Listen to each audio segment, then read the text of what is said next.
चलिए बच्चों, आज स्टार्ट करते हैं आपके मेजर चैप्टर्स में से last, consolidated financial statements.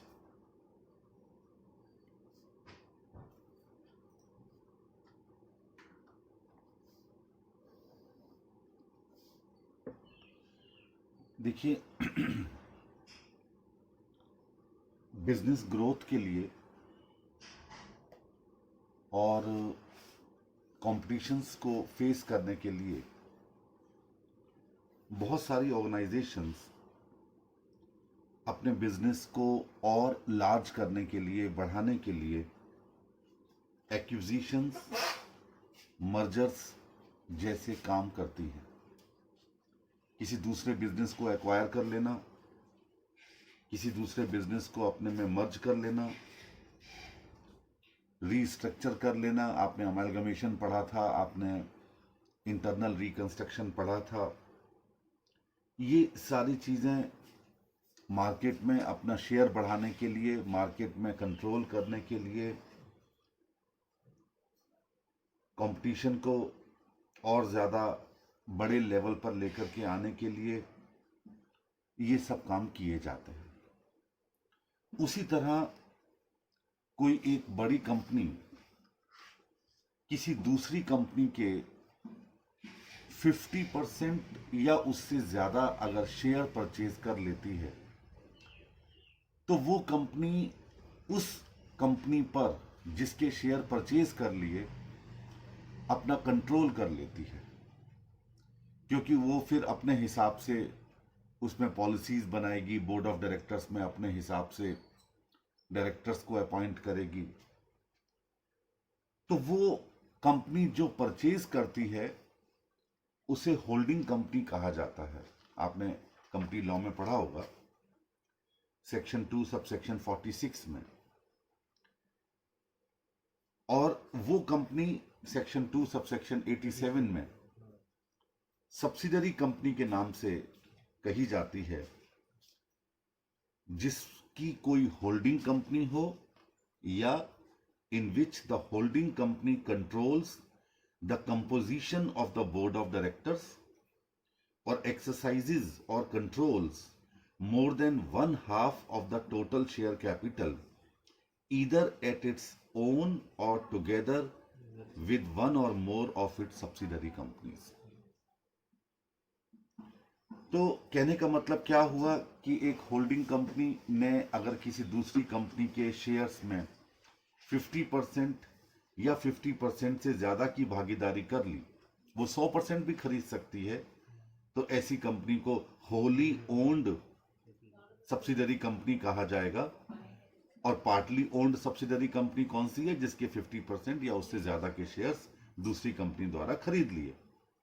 Wholly owned company में 100% वोटिंग राइट होल्डिंग कंपनी के पास चला जाता है, और पार्टली ओन्ड सब्सिडरी कंपनी में वोटिंग राइट 50% से ज्यादा लेकिन 100% से कम रहता है होल्डिंग कंपनी के पास। होली ओन्ड सब्सिडरी कंपनी में जब पूरे 100% शेयर्स होल्डिंग कंपनी के द्वारा परचेज कर लिए गए, तो स्वाभाविक रूप से माइनॉरिटीज नहीं रहे, कुछ है ही नहीं बाहर के शेयर होल्डर्स। लेकिन अगर पार्टली ओन्ड सब्सिडरी कंपनी है तो 50% से ज्यादा शेयर्स चूंकि होल्डिंग कंपनी के पास है, तो बाकी बचे हुए माइनॉरिटीज रह गए, तो उनका इंटरेस्ट हमें कैलकुलेट करना पड़ता है। किस नाम से? माइनॉरिटीज इंटरेस्ट के नाम से। ये तो खैर थोड़ी थोड़ी थ्योरी की बातें हैं जिनका कि प्रैक्टिकल से कोई लेना नहीं है। AS 21 पर इसका बहुत बड़ा प्रभाव है, क्योंकि AS 21 अगर आपके सिलेबस में है तो उस पर हम जब चर्चा करेंगे तो ये चीज दोबारा से आएगी। लेकिन जब कोई भी होल्डिंग कंपनी अपने फाइनेंशियल स्टेटमेंट्स को प्रेजेंट करती है, क्योंकि उसने सब्सिडरी कंपनी के 50% या उससे ज्यादा के शेयर परचेज किए हुए हैं, तो वो उनको अपनी बुक्स में शो करती है, उस कंट्रोल को शो करती है सब्सिडरी कंपनी की असेट्स और लायबिलिटीज पर। क्योंकि उसका 50% से ज्यादा का हिस्सा है, तो वो उन असेट्स को अपनी असेट्स के साथ जोड़कर दिखाती है, उन लाइबिलिटीज को अपनी लाइबिलिटीज के साथ जोड़ के दिखाती है। उसे कंसोलिडेशन या कंसोलिडेटेड फाइनेंशियल स्टेटमेंट के नाम से बुलाया जाता है, जो आपका सिलेबस का मेन कंसेप्ट है। अब यहां पर कैसे करना है और कैसे नहीं करना है, ये आपको यहां वेरियस स्टेप्स के माध्यम से समझाया जाएगा। बहुत ध्यान से सुनिएगा, कैसे है कैसे नहीं है, जरा एक कंसेप्चुअल बात बिल्कुल लेमैन की तरह मैं आपको समझाने जा रहा हूं। मान लीजिए एच कंपनी होल्डिंग कंपनी है, हम एच और एस के नाम से सारे एग्जाम्पल देंगे, और एस कंपनी सब्सिडरी कंपनी है, ठीक है। एच कंपनी की बैलेंस शीट में बिल्डिंग है, मान लीजिए 5 लाख रुपए की, मशीनरी है मान लीजिए 5 लाख रुपए की, डेटर्स हैं मान लीजिए 5 लाख रुपए के। सबको एक ही फिगर में दिखाएंगे जिससे कि समझने में आसानी रहे। स्टॉक 5 लाख रुपए का है और कैश 5 लाख रुपए का है, ज्यादा नहीं दिखाते, यानी कि इसके पास 5 असेट्स हैं और सब 5-5 लाख रुपए की हैं। ये आ गया टोटल 25 लाख रुपए। इधर क्रेडिटर्स हैं 3 लाख रुपए के, तो शेयर कैपिटल हो गई एच कंपनी की, मैंने पुराने फॉर्मेट में ही बनाई है, 22 लाख रुपए की, ठीक है। ये एच कंपनी की बैलेंस शीट थी। अब आइए एस लिमिटेड में। एस लिमिटेड में बिल्डिंग थी 2 लाख रुपए की, मशीनरी थी 2 लाख रुपए की, डेटर्स थे 2 लाख रुपए के, स्टॉक था 2 लाख रुपए का, और कैश था 2 लाख रुपए का, टोटल 10 लाख रुपए।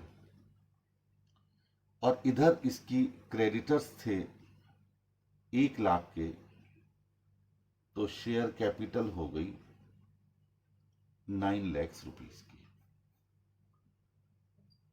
टोटल हो गया 10 लाख। ठीक हो गया। चलिए ऐसा कीजिए, थोड़ा सा मैं चेंज करना चाहूंगा, कैश 15 लाख कर देते हैं एच कंपनी का, और टोटल 35 लाख कर लेते हैं बैलेंस शीट का टोटल, क्योंकि उससे एग्जाम्पल समझना आसान हो जाएगा। और 32 लाख की शेयर कैपिटल कर देते हैं। अब देखिए, एच कंपनी ने एस कंपनी के सारे शेयर्स को परचेज कर लिया, पूरे के पूरे शेयर्स को परचेज कर लिया, और 9 लाख रुपीस की शेयर कैपिटल थी एस कंपनी की। फिलहाल हम ये मान के चल रहे हैं कि 9 लाख रुपीस में ही परचेज कर लिया। तो इससे क्या हुआ कि इन्वेस्टमेंट आपका आ गया एच कंपनी की बैलेंस शीट की असेट साइड में, क्योंकि उसने पैसा इन्वेस्ट किया था। इन्वेस्टमेंट इन एस कंपनी शेयर, और ये लीजिए 9 लाख, और कैश घटकर के 15 लाख से अब पहुंच गया 6 लाख रुपए पर, क्योंकि उसी कैश में से ही तो हमने परचेज किया होगा। बिल्कुल ठीक है। यानी कि अब कैश रह गया 6 लाख, मैंने इसीलिए 5 को 15 में कन्वर्ट किया था। और इन्वेस्टमेंट इन एस कंपनीज शेयर, क्योंकि जब कोई कंपनी किसी दूसरी कंपनी के शेयर्स परचेज करती है तो स्वाभाविक सी बात है वो इन्वेस्ट कर रही होती है दूसरी कंपनी में। तो इन्वेस्टमेंट के नाम से 9 लाख रुपीस एच कंपनी की बुक्स में आ गया। अब जब कंसोलिडेटेड बैलेंस शीट बनाई गई, कंसोलिडेटेड बैलेंस शीट बनाई गई, तो क्या रहा? ये रहा कि अब बिल्डिंग 7 लाख की दिखाई जाएगी एच कंपनी की बुक्स में, क्योंकि 5 लाख प्लस 2 लाख, ठीक है। मशीनरी वो भी 7 लाख की दिखाई जाएगी। डेटर्स ये भी 7 लाख के दिखाए जाएंगे। स्टॉक ये भी 7 लाख का दिखाया जाएगा। कैश 2 लाख एस कंपनी का था, 6 इसका बचा, ये 8 लाख का दिखाया जाएगा। ठीक है, चलिए इधर आ जाइए। क्रेडिटर्स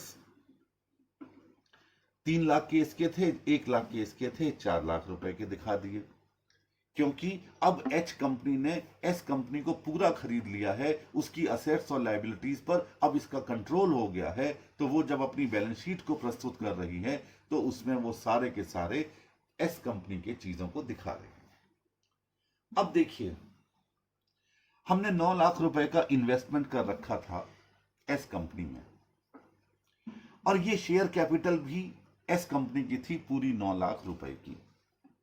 स्वाभाविक सी बात है, जब 9 लाख रुपए एच कंपनी ने एस कंपनी में लगाए तो उसे क्या मिला? उसे बिल्डिंग मिली, उसे मशीनरी मिली, उसे डेटर्स मिले, उसे स्टॉक मिला, उसे कैश मिला। सोचने वाली बात है, 2, 2, 4, 2, 6, 2, 8 और 2, 10 लाख रुपए को तो ऑलरेडी वो अपनी असेट साइड में ऑलरेडी जोड़ चुका है। उसके 9 लाख के बदले में यही तो मिला उसे, और 1 लाख रुपए के क्रेडिटर्स मिले जो कि लेस होंगे। तो अल्टीमेटली जो 9 लाख रुपए का जो इन्वेस्टमेंट था वो अब असेट्स और लायबिलिटीज की फॉर्म में कंसोलिडेटेड बैलेंस शीट में ऑलरेडी आ चुका है। इसका मतलब एक बात क्लियर हो गई कि अब हम इन्वेस्टमेंट शो नहीं करेंगे, क्योंकि उसके बदले में हमें जो मिला, जब वो ऑल सारी चीजें हम ऑलरेडी दिखा चुके हैं, तो फिर हम इन्वेस्टमेंट क्यों दिखाएं भला?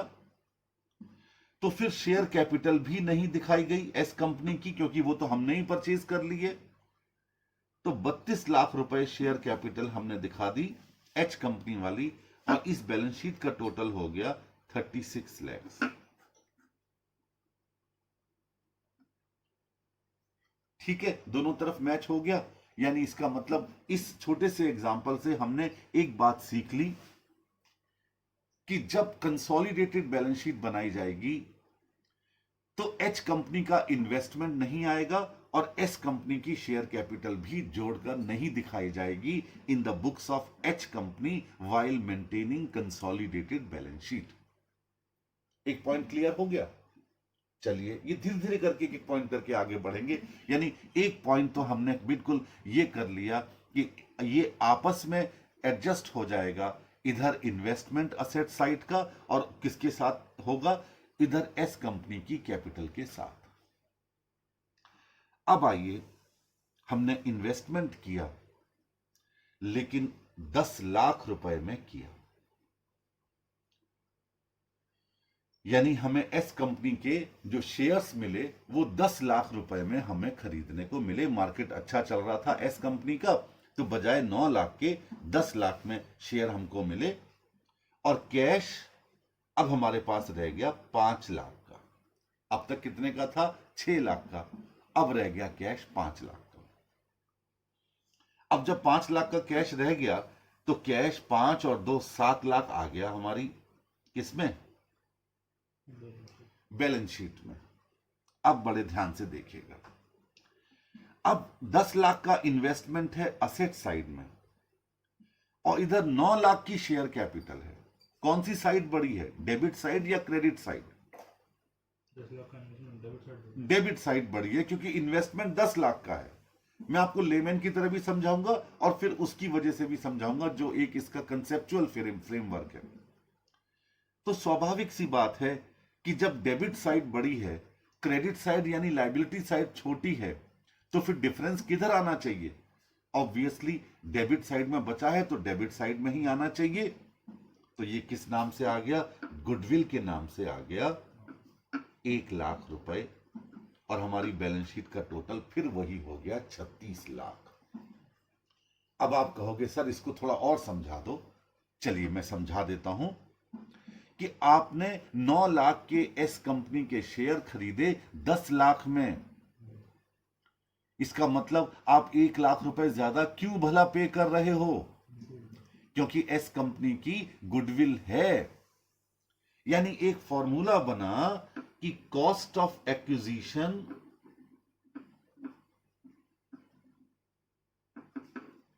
जो कॉस्ट ऑफ एक्विजिशन है, शेयर्स को परचेज करने की एक्विजिशन है, अगर वो नेट वर्थ से ज्यादा है तो उसे क्या कहा जाएगा? गुडविल कहा जाएगा। If cost of acquisition is more than net worth of that company's shares, then the extra amount paid by H company is called goodwill। और वो मैंने लेमैन की तरह आपको समझाया कि कौन सी साइड बड़ी है तो फिर उसी साइड में दिखा दिया जाता है, जिससे बैलेंस शीट का टोटल अधिक आए, मतलब बराबर आए। अब इसका तीसरा पक्ष कि आपने इन्वेस्टमेंट परचेज किया और वो 8.5 लाख में परचेज किया, यानी आपका कैश कितना बचा? अब 5.5 लाख। 15 में से नहीं, कितना बचा? 6.5 लाख। 6.5 लाख। अब 6.5 और 2 लाख कैश एस कंपनी का था, तो हमने अब कैश दिखाया कंसोलिडेटेड बैलेंस शीट में 8.5 लाख रुपए का। ठीक है, अब जरा ध्यान दीजिए, 9 लाख के शेयर 8.5 में खरीदे। कौन सी साइड बड़ी लग रही है? क्रेडिट बड़ी लग रही है, क्योंकि शेयर कैपिटल 9 लाख की थी और पे किया मात्र 8.5 लाख रुपए। तो 50,000 रुपए का डिफरेंस किधर आएगा? लायबिलिटी साइड में आएगा। आप उसे शो करेंगे कैपिटल रिजर्व के नाम से। 50,000 रुपए लायबिलिटी साइड में। टोटल ऑफ बैलेंस शीट फिर बराबर हो गया, गुडविल खत्म हो गई और बैलेंस शीट का टोटल हो गया 36,50,000। यानी क्या निकला कि अगर नेट वर्थ ज्यादा है, if net worth of shares is more than cost of acquisition, यानी हमें माल ज्यादा का मिल गया और पैसा कम खर्च करना पड़ा, तो ये कैपिटल प्रॉफिट है किसी भी बिजनेस के लिए, और आप उसे हमेशा कैपिटल रिजर्व में ट्रांसफर करेंगे। यानी इन्वेस्टमेंट, आप याद कीजिए इन्वेस्टमेंट वाले चैप्टर में AS 13 में जब आप करंट इन्वेस्टमेंट की तरह ट्रीट किया करते थे तो वो प्रॉफिट या लॉस P&L में जाता था, क्योंकि वो करंट इन्वेस्टमेंट था। लेकिन अगर आप फिक्स्ड इन्वेस्टमेंट परचेज कर रहे हैं तो स्वाभाविक रूप से वो कैपिटल प्रॉफिट है। यानी 9 लाख के शेयर हमें मात्र 8.5 लाख में मिल गए, तो ये हमारा क्या हो गया? कॉस्ट ऑफ एक्विजिशन हो गया 8.5 लाख रुपए मात्र, और माल मिल रहा है 9 लाख का, तो 50,000 रुपए हमारा कैपिटल प्रॉफिट हो गया, जिसे आप कहां ले जाएंगे? जिसे आप कैपिटल रिजर्व के नाम से लायबिलिटी साइड में शो करेंगे। यानी एक चीज तो आपने पता कर लिया। अच्छा, गुडविल को कई बुक्स में कॉस्ट ऑफ कंट्रोल के नाम से भी लिखा गया है। गुडविल का दूसरा नाम कॉस्ट ऑफ कंट्रोल, यानी कंट्रोल प्राप्त करने के लिए आपने जो पैसा चुकाया उसे कॉस्ट ऑफ कंट्रोल का नाम भी दिया गया है कुछ बुक्स में। तो परेशान मत होइए, कॉस्ट ऑफ कंट्रोल और गुडविल दोनों एक ही चीज हैं। तो ये आ गया आपका एक इस चैप्टर का एक बड़ा छोटा सा कंसेप्ट कि आखिर आपको करना क्या है कंसोलिडेटेड बैलेंस शीट बनाने पर। अभी तक हमने जो एग्जाम्पल डिस्कस किया वो एग्जाम्पल ये डिस्कस किया कि हमने पूरे 100% शेयर परचेज कर लिए। अब हम आगे बढ़ेंगे और इस कहानी को किसी और लेवल पर ले जाएंगे। अब एक बेस बन गया आपका, अब इस कहानी को हम किसी और लेवल पर लेकर के जाएंगे। कैसे? ध्यान से देखिए। सबसे पहले मान लीजिए आपने 70% शेयर्स परचेज किए। H company has purchased 70% shares of S company. S company के 70% शेयर्स परचेज किए। बहुत ध्यान से समझिए, इसका मतलब 30% रह गए माइनॉरिटीज। क्या रह गए? 30% माइनॉरिटीज रह गए। अब क्या आप 30% माइनॉरिटीज को भगा दोगे क्या अपनी बैलेंस शीट में से? नहीं। जब आप कंसोलिडेटेड बैलेंस शीट बनाते हैं इन the books of H company, तो स्वाभाविक रूप से हम सारी असेट्स 100% और लाइबिलिटीज को 100% में अपने में जोड़ लेते हैं। तो इसका मतलब यह हो गया, जो 30% का शेयर निकलता है माइनॉरिटीज का, वो हमें लाइबिलिटी साइड में भी शो करना पड़ेगा, क्योंकि वो एच कंपनी की लाइबिलिटी है कि इसको भी तो पे करें, उनका भी तो शेयर है 30%, हमारा तो मात्र 70% है, और हमने असेट्स पूरी दिखा दी अपनी बुक्स में। तो उसे किस नाम से दिखाया जाएगा? उसे माइनॉरिटीज इंटरेस्ट के नाम से शो किया जाएगा। माइनॉरिटीज इंटरेस्ट के नाम से लाइबिलिटी साइड में एक अलग हेडिंग बनेगा, जिसमें बिजनेस का 30% का हिस्सा माइनॉरिटीज के नाम होगा और हम उसे शो करेंगे। अब मैं आपको कॉस्ट ऑफ एक्विजिशन आपको निकालना सिखा रहा हूं कि 70% जो शेयर परचेज किए थे उसकी कॉस्ट ऑफ एक्विजिशन हम कैसे निकालेंगे। देखिए, calculation of cost of acquisition.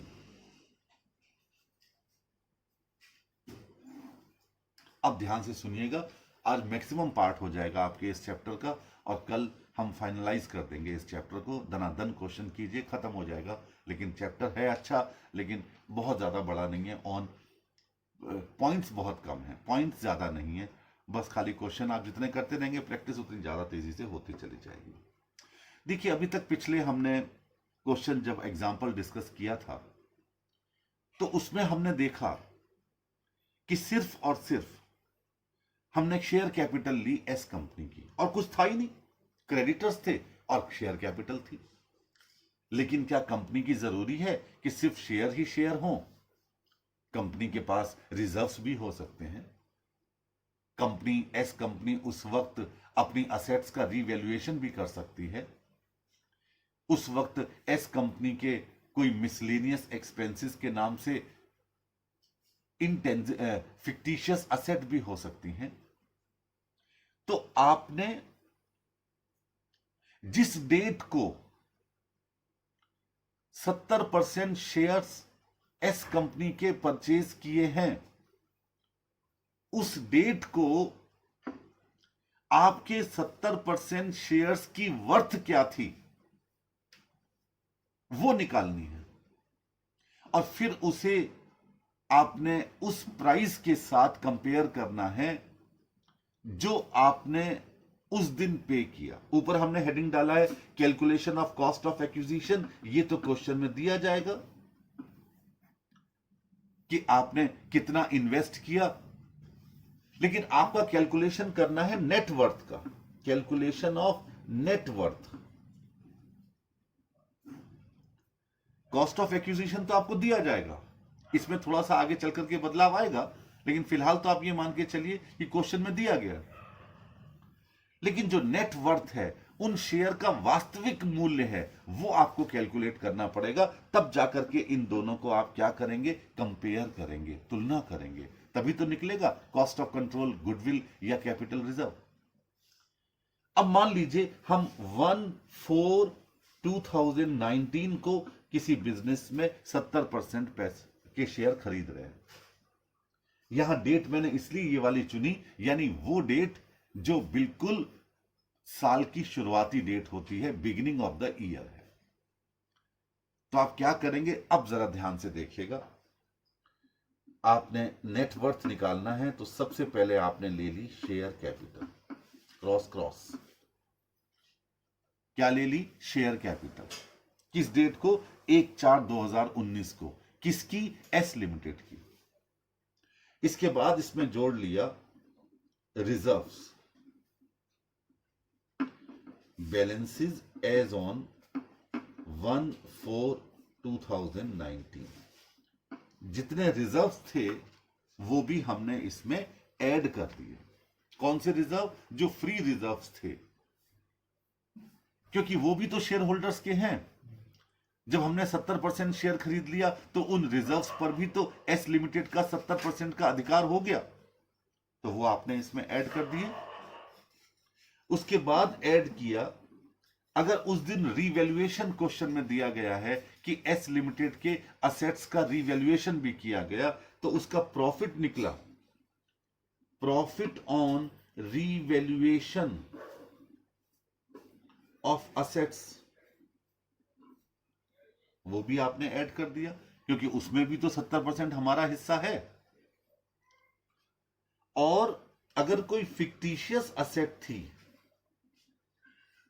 जैसे पीएनएल का कोई डेबिट बैलेंस था, जैसे प्रिलिमिनरी एक्सपेंसेस थे, discount on return, discount on issue of share debenture था, ये सारी चीजें और थी, तो वो आपने इसमें से माइनस कर दी। यानी उस दिन पूरे बिजनेस की नेट वर्थ ये थी। अब ये तो मैं आपको लायबिलिटी साइड की तरफ ले गया नेट वर्थ निकालने के लिए। किसी किसी क्वेश्चन में लायबिलिटी साइड दी ही नहीं जाती। अब आप कहोगे सर अब नेट वर्थ कैसे निकालें, ये एग्जाम वाले ये बदतमीजी करते हैं।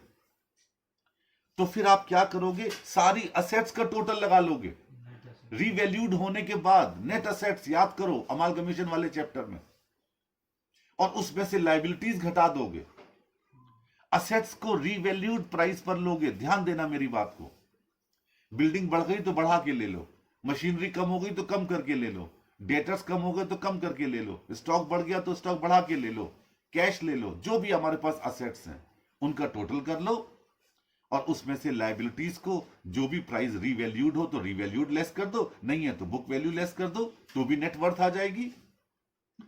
यानी आमतौर पर 90% क्वेश्चन में नेट वर्थ शेयर कैपिटल से निकलती है, इसे कहते हैं लायबिलिटी साइड अप्रोच।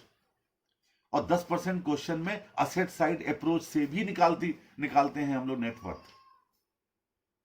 तो दोनों बातों के लिए तैयार रहिए। आपकी स्टडी में एक क्वेश्चन असेट साइड का भी शायद तीसरा इलस्ट्रेशन दिया गया है।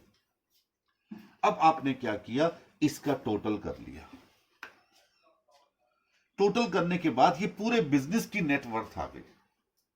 अब आपने तो सिर्फ 70% शेयर ही तो परचेज किए हैं, तो आपने क्या किया, 70% ऑफ नेट वर्थ ले लिया। तो ये आ गया हमारा नेट वर्थ। जो हमने शेयर परचेज किए थे वास्तविकता में वो कितने की दौलत है, ये निकल के आ गई।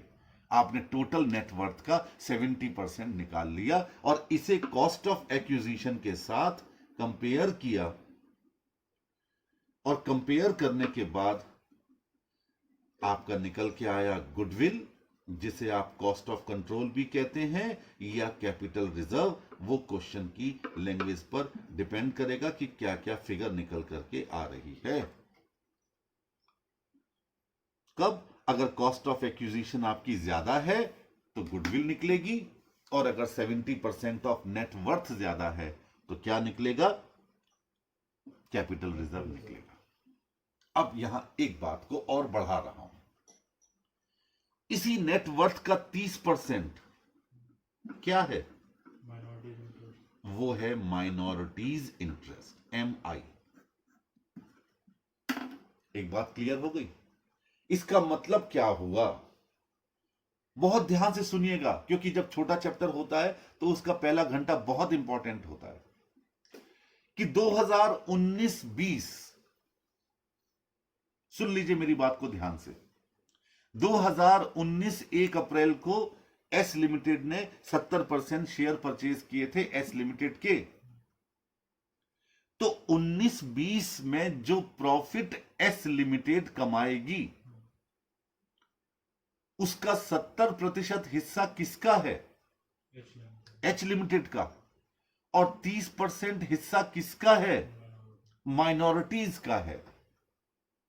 ध्यान देना मेरी बात को, मैं क्या बोलने जा रहा हूं। ये प्रॉफिट पोस्ट एक्विजिशन प्रॉफिट है, क्योंकि एक्वायर करने के बाद पूरे साल का प्रॉफिट था ये। तो ये एस लिमिटेड का प्रॉफिट जो पोस्ट एक्विजिशन है, ये एच लिमिटेड ने कमाया है, पैसा लगा करके कमाया है। तो इसीलिए ये एच लिमिटेड के प्रॉफिट एंड लॉस अकाउंट में जाएगा। 70% जो डिविडेंड एस लिमिटेड डिक्लेयर करेगी, उसका 70% का हिस्सा चूंकि एच लिमिटेड का है, तो वो इसे अपने प्रॉफिट एंड लॉस अकाउंट के क्रेडिट साइड में शो करेगी, क्योंकि ये पोस्ट एक्विजिशन प्रॉफिट है। और जो 30% हिस्सा बचा वो किसका है? स्वाभाविक रूप से माइनॉरिटीज का है। तो आप क्या करोगे? उस 30% के हिस्से को माइनॉरिटीज के इंटरेस्ट में ऐड करके, अगर बांटा नहीं है, फिर सोच लीजिए मेरी बात को, अगर वो बांटा नहीं है तो आप उसे माइनॉरिटीज इंटरेस्ट में ऐड करके लायबिलिटी साइड में दिखा दोगे। आप कहोगे सर ये क्या बला कर दी, बांटा अच्छा खासा हमारे समझ में आ रहा था। मान लीजिए 30% प्रॉफिट हुआ और प्रॉफिट में से कुछ डिविडेंड के तौर पर बांट दिया और कुछ अभी रिजर्व कर लिया। मान लो प्रॉफिट हुआ 10 लाख रुपए का एस लिमिटेड का, तो 10 लाख का 3 लाख रुपए हिस्सा बना माइनॉरिटीज का। मान लीजिए एस लिमिटेड ने 2.5 लाख रुपए डिविडेंड के तौर पर पे कर दिए। चूंकि एच लिमिटेड तो अपना पीएनएल बना रही है, तो वो उस पूरे प्रॉफिट का जितना उसने डिविडेंड के तौर पर एस लिमिटेड ने दिया था, वो तो अपने पीएनएल की क्रेडिट साइड में ले जाएगी। लेकिन माइनॉरिटीज का 3 लाख रुपए का हिस्सा बना और मान लीजिए 2 लाख रुपए डिविडेंड के तौर पर पे कर दिए कंपनी ने, तो माइनॉरिटीज इंटरेस्ट में 1 लाख रुपए ही तो ऐड करोगे, क्योंकि 2 लाख रुपए तो उनको मिल चुके हैं।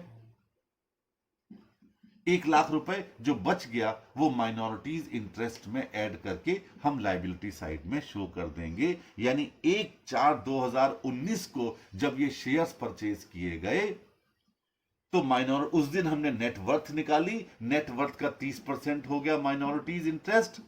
और पूरे साल में मान लीजिए खाते आप बना रहे हो 31/3/2020 को, एक साल बाद, तो जो प्रॉफिट एस लिमिटेड यानी सब्सिडरी लिमिटेड ने कमाया था, उस प्रॉफिट का 70% हिस्सा चूंकि एच लिमिटेड का है और 30% हिस्सा माइनॉरिटीज का है।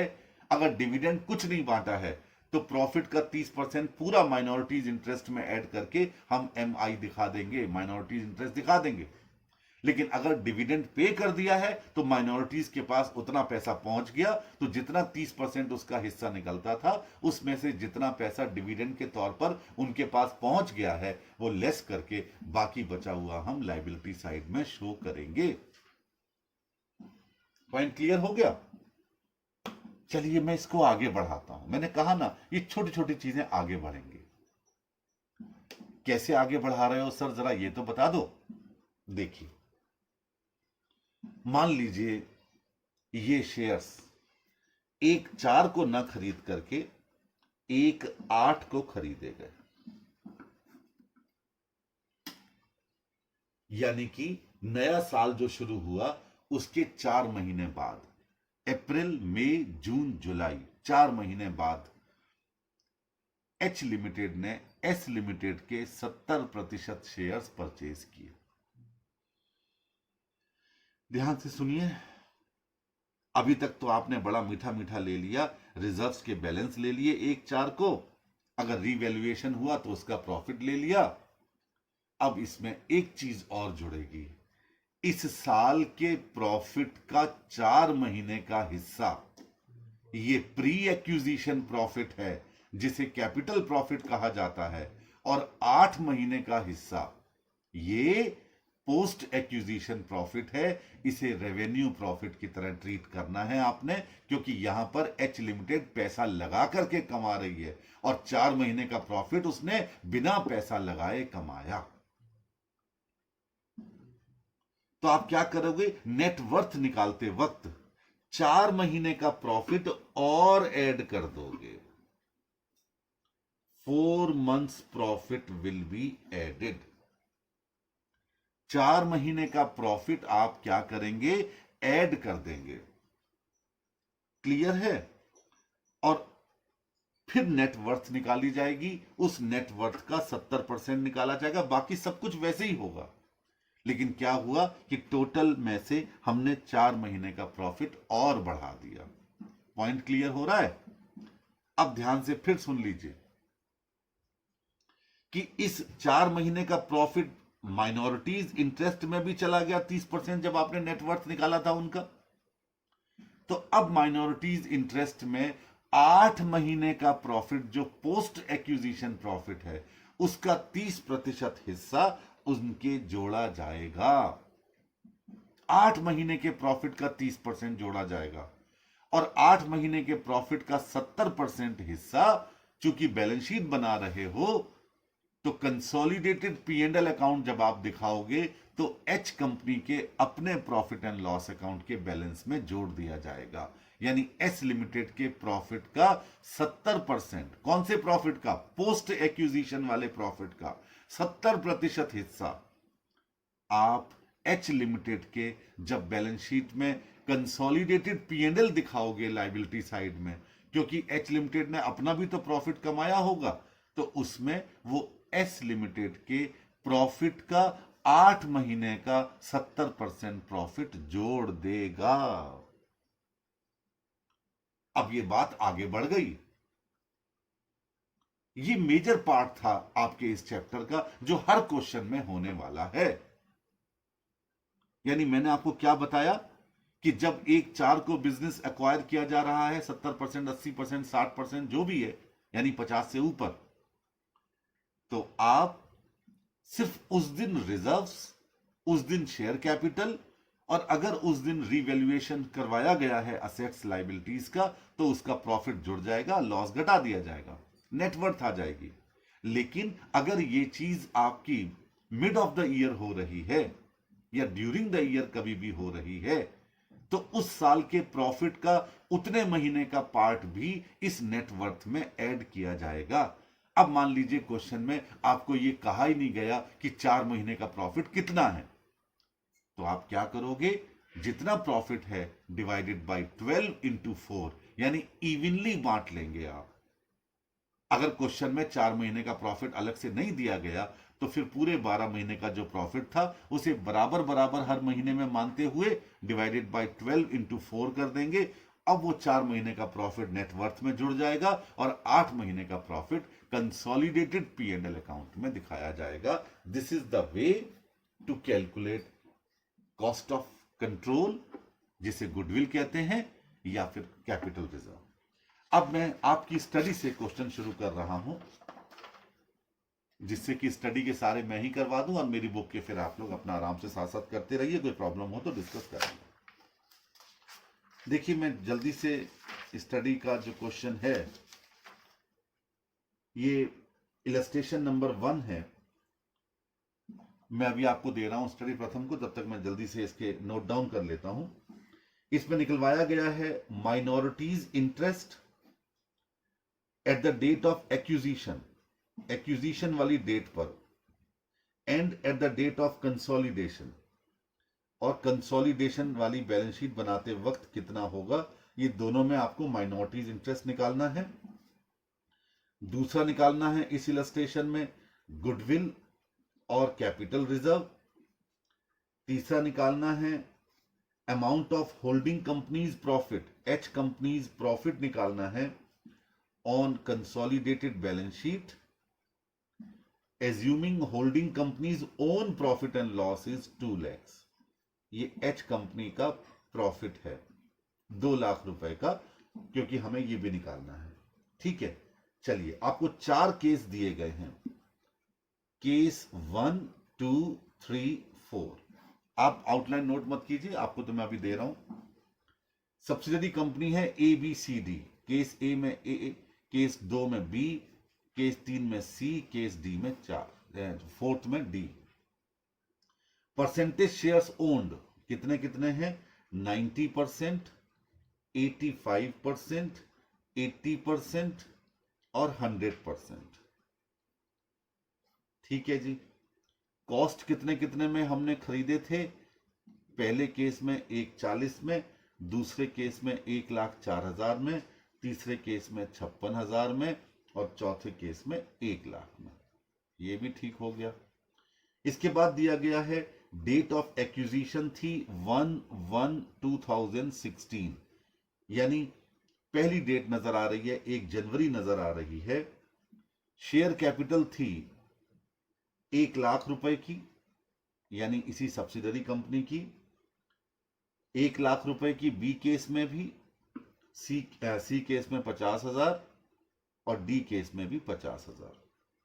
उस दिन प्रॉफिट एंड लॉस अकाउंट का बैलेंस था 50,000, 30,000, 20,000 और 40,000। ठीक है।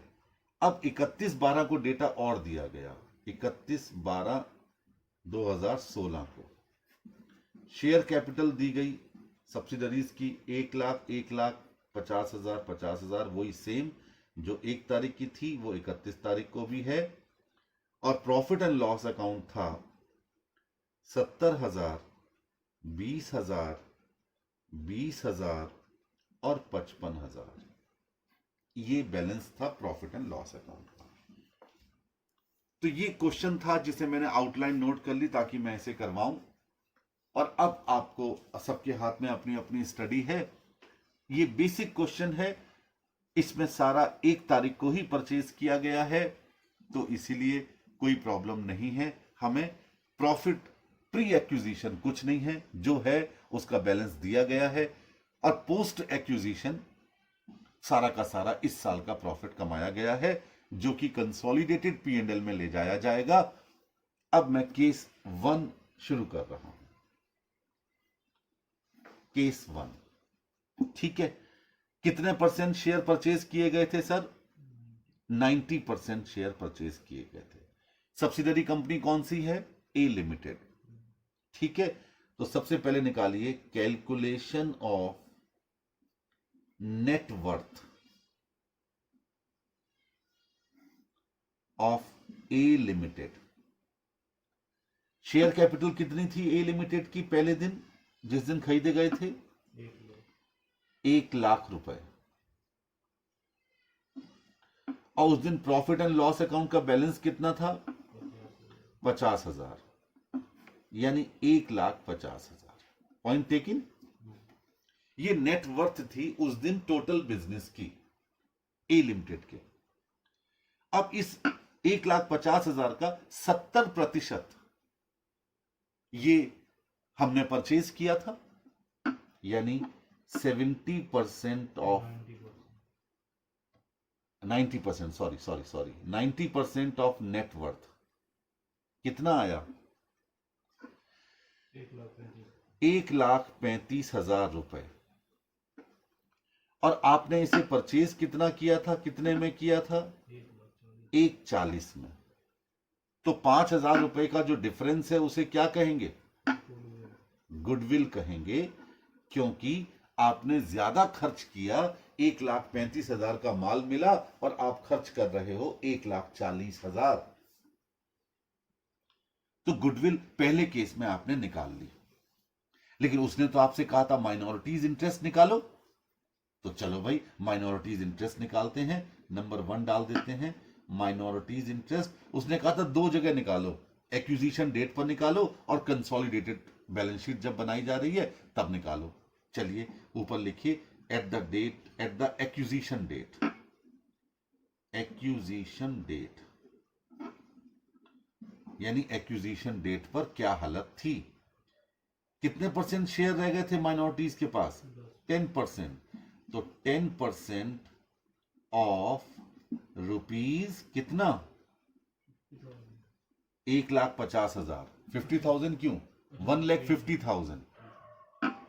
ये आ गया 15,000 रुपए। यानी 1 तारीख को 15,000 रुपए का माइनॉरिटीज इंटरेस्ट था और 1,35 का एच कंपनी के पास पहुंच गया था, जिसने खरीदा, होल्डिंग कंपनी। अब at the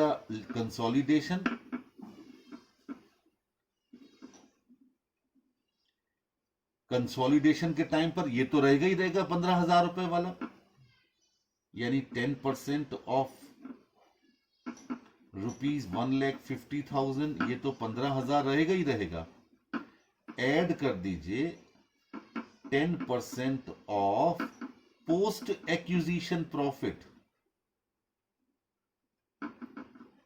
post acquisition profit, अब जरा गौर कीजिए, एस लिमिटेड का प्रॉफिट एंड लॉस अकाउंट का बैलेंस था 1 जनवरी को कितना, बताइए जरा, 50,000। और 31/12 को कितना हो गया, 70,000। यानी उसने पूरे साल में कितना प्रॉफिट कमाया, 20,000। तो 20,000 में 10% किसका है, माइनॉरिटीज का, यानी 2,000 रुपए। तो आंसर आ गया 17,000 रुपए। ये कंसोलिडेशन के टाइम पर माइनॉरिटीज इंटरेस्ट जो बैलेंस शीट में दिखाया जाएगा, 17,000 रुपए। ठीक हो गया। अच्छा, अब उसने कहा था एच कंपनी का बताओ साहब कितना आएगा प्रॉफिट एंड लॉस। लीजिए तीसरा पार्ट, पहला पार्ट माइनॉरिटीज इंटरेस्ट निकाल लिया, दूसरा पार्ट था गुडविल निकालना, और तीसरा पार्ट अब निकालने जा रहे हैं कि एच कंपनी का यदि प्रॉफिट हो तो उसका क्या करना है। तो लिखिए consolidated P and L account, इसी नाम से दिखाया जाएगा बैलेंस शीट में। इसमें एच कंपनी का अपना प्रॉफिट कितना था, 2 लाख रुपए। और ध्यान दीजिए इसमें जो 20,000 रुपए का प्रॉफिट अभी आपने निकाला था वो पोस्ट था, प्री कुछ नहीं है, क्योंकि प्री तो 1 तारीख को ही हमने शेयर्स खरीद लिए थे। तो उसमें ऐड कर दीजिए 90% ऑफ पोस्ट एक्विजिशन प्रॉफिट। कितना, 18,000। आंसर देख लीजिए सॉल्यूशन में 2,18,000 दिखाया गया है। ये प्रॉफिट हो गया एच कंपनी का पहले केस में, जब वो 31/12 को कंसोलिडेशन करेगी। ठीक है, अब आइए दूसरा केस, केस नंबर 2। यहां क्या था, यहां 85% शेयर परचेज किए गए थे 1,04,000 में, और नेटवर्थ कितनी थी उस दिन,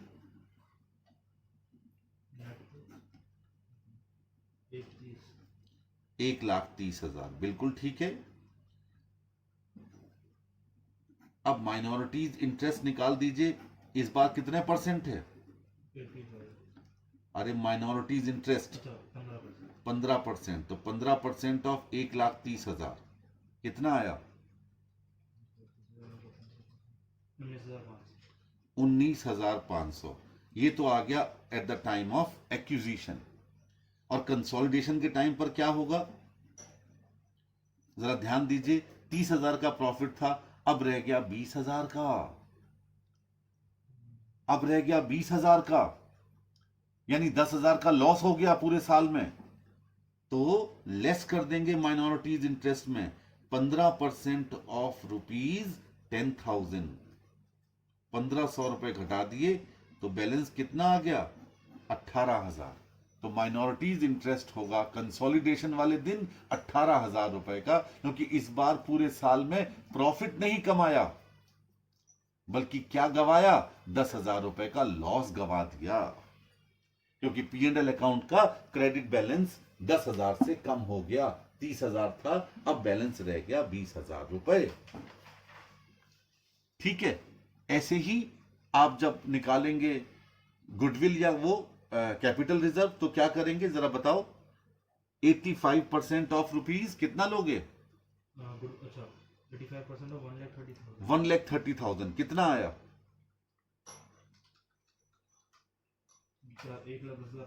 1,10,500 आया। और आपने खरीदा कितने में था, 1,04,000 में खरीदा था।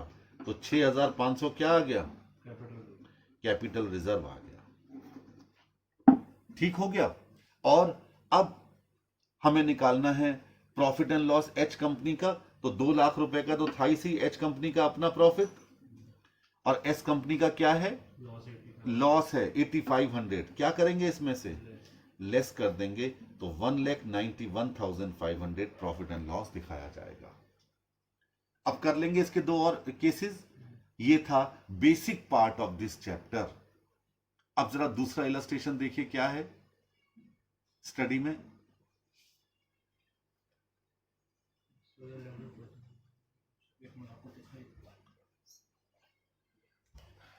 दूसरा इलस्ट्रेशन मैं आपकी स्टडी से पढ़ रहा हूं।